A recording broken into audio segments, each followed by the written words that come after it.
नमस्कार साथियों, मैं हूं आपका अपना भाई दीपक बरवड़। आज मैं आपके बीच में ये live video Bahujan Samaj party के तत्वाधान में बाड़मेर जिले से पेश कर रहा हूं।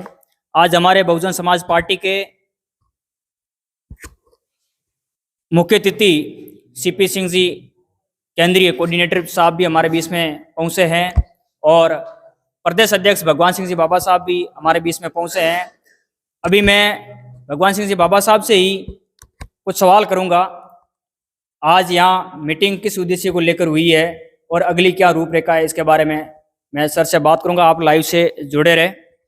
नमस्कार सर, आपके हमारे चैनल में। जी जय भीम। जय भीम। जय भीम। सर, मेरा आपसे पहला सवाल है, बहुजन समाज पार्टी के पिछले विधानसभा चुनाव में कितने विधायक जीते गए? देखिए, अभी 2023 में बहुजन समाज पार्टी ने राजस्थान में विधानसभा का चुनाव लड़ा और लगभग पूरी 200 सीटों पर हम लोगों ने उम्मीदवार खड़े किए।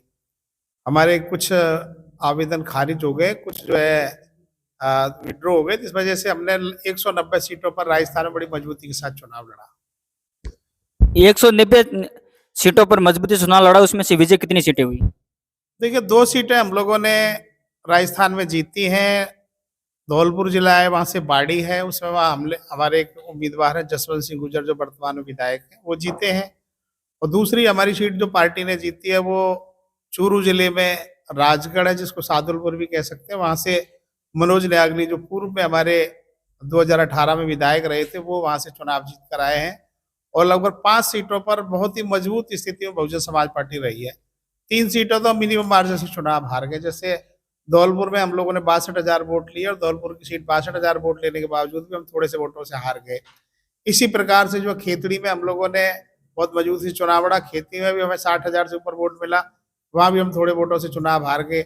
हम अजमेर में एक सीट हमारी थी, वो भी मजबूती के साथ हम लोगों ने लड़ी, वहाँ भी हम अच्छे वोट हमने हासिल किए। सांचौर में भी हम लोगों ने मजबूती चुनाव। इस प्रकार से 5 सीटें हमारी जो है मजबूत स्थिति में रही और 16-17 सीटों पर अच्छी टक्कर हमारी देखने को मिली। इस बार आपने क्या तैयारी कर रखी है, क्या प्लानिंग है? देखिए, लोकसभा का चुनाव है और हो सकता है कि आने वाले 15 दिनों में आचार संहिता लागू हो जाए, चुनाव की घोषणा हो जाए। क्योंकि पिछला जो चुनाव हुआ था वो अप्रैल की शुरुआत हुई थी। इस हिसाब से चुनाव बहुत ही नज़दीक है। बहुजन समाज पार्टी राजस्थान में पूरे 25 सीटों पर चुनाव लड़ने जा रही है और मजबूती के साथ हम ऐसे उम्मीदवारों को चुनाव लड़ाएंगे जो मजबूती के साथ चुनाव में खड़े रहें, अच्छा प्रदर्शन करें और बहुजन समाज पार्टी का जो बेस वोट है उस वेट को प्राप्त कर सकें। इस हिसाब से हम लोग उम्मीदवार लड़ाएंगे।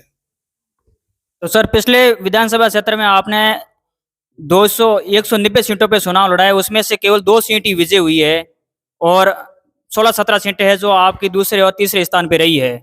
और इस बार है जो आप लोकसभा चुनाव में 25 सीटों पे ही है जो लोकसभा चुनाव लड़ा रहे हैं, तो इस पर क्या ये 190 सीटों पे उम्मीदवार उतारे इसी प्रकार रहेगा या फिर कोई मजबूत कदम रहेगा?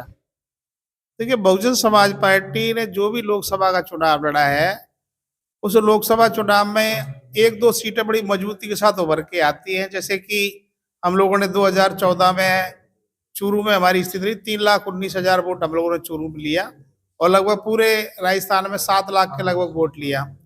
2019 में भी इसी प्रकार से एक सीट हम लोगों ने मजबूती से, चाहे वो भरतपुर थी या जो अलवर थी, तो वहाँ भी हमारी सीटें बोली। मैं मानता हूँ कि अभी लोकसभा में हम लोग खाता खोलने में कामयाब नहीं हो पाए, लेकिन हम जो है बहुजन समाज के साथ साथ सर्वजन समाज में जो गरीब लोग हैं, SC ST OBC और माइनॉरिटी के लोग हैं, जिनको मान्यवर साहब काशीराम जी 85% कहा करते थे, उस समाज को जोड़ने का हम लोग प्रयास कर रहे हैं और मुझे पूरा भरोसा है कि बहुजन समाज पार्टी राजस्थान में लोकसभा में भी खाता खोलने में कामयाब होगी। जी सर, इस बार लोकसभा में अपना यहाँ राजस्थान में खाता खोलने की पूरा यह तैयारी में हो आप? बिल्कुल, हम प्रयास कर रहे हैं कि देखिए, क्योंकि बहुजन यहाँ जो जातीय समीकरण उस हिसाब से जैसे ही हमें मजबूत उम्मीदवार मिल जाएंगे, हम राजस्थान में खाता खोल पाएंगे, हमें पूरा भरोसा है। आप हमारे चैनल के मार्फत जनता को क्या कहना चाहेंगे?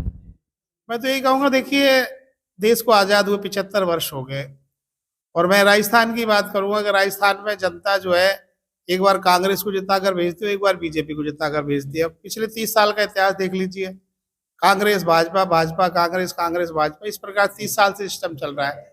जनता बड़ी उम्मीदों के साथ हर 5 साल में सरकार बदलती है कि शायद आने वाले चुनाव के बाद जो सरकार बनेगी वो हमारे हक अधिकार की बात करेगी, युवाओं को रोजगार देगी, किसानों के लिए काम करेगी, गरीब के लिए, दलित के लिए, पिछड़ों के लिए काम करेगी।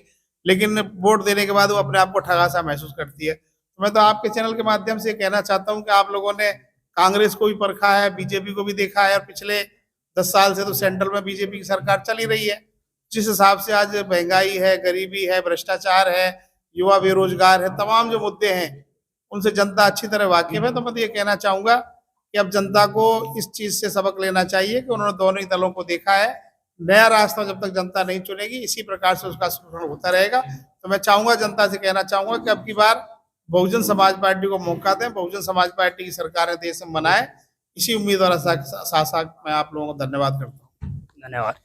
ये थे हमारे भगवान सिंह बाबा, बहुजन समाज पार्टी के प्रदेश अध्यक्ष हैं। इन्होंने साफ साफ कहा है कि अगर आपको रोजगार और न्याय समय समय पर पाना है तो आपको तीसरा मोर्चा संभालना पड़ेगा, जो है बहुजन समाज पार्टी। आपको बहुजन समाज पार्टी के साथ खड़े होकर बहुजन समाज पार्टी को मजबूती से सत्ता में लाना होगा, तब आपको रोजगार भी मिलेगा और आपको न्याय भी मिलेगा और कानूनी अधिकार आपको बराबर समय समय पर मिलता रहेगा।